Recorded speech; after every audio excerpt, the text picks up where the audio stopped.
Hello प्यारे बच्चों, हम आज आपको कुछ महत्वपूर्ण प्रश्नों के बारे में बताने जा रहे हैं जो सभी पेपर में पूछे जाते हैं।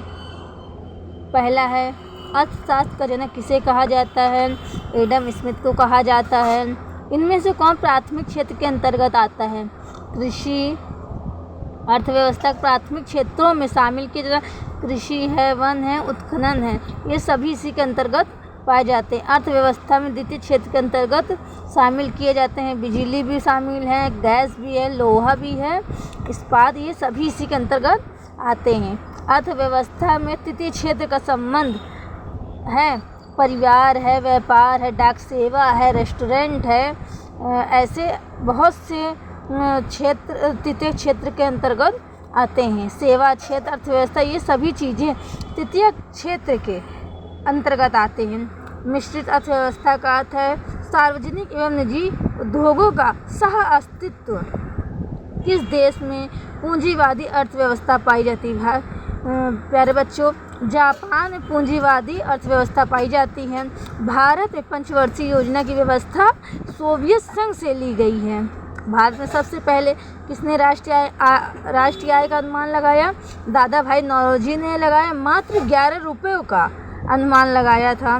भारत में राष्ट्रीय आय की गणना कार्य कौन कर सकता है? राष्ट्रीय सांख्यिकी संगठन।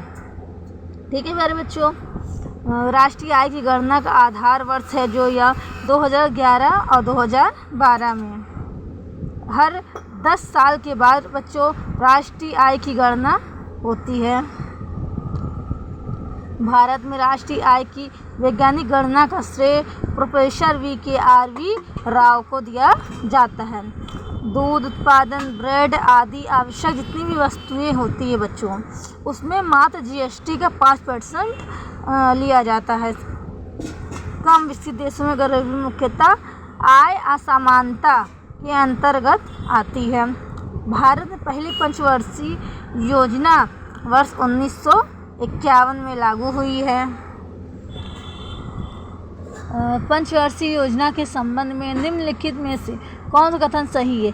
पहली पंचवर्षीय योजना वर्ष 1951 में शुरू की गई। बच्चों, ये मैंने पहले ही बता दिया है।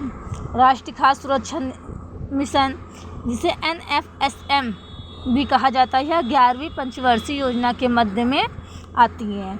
ऐसी अर्थव्यवस्था जिसमें निजी और सरकार दोनों हो निम्नलिखित में से क्या कहलाती हैं? बच्चों, यह मिश्रित अर्थव्यवस्था कहलाती है। बच्चों, ऐसे महत्वपूर्ण कुछ प्रश्नों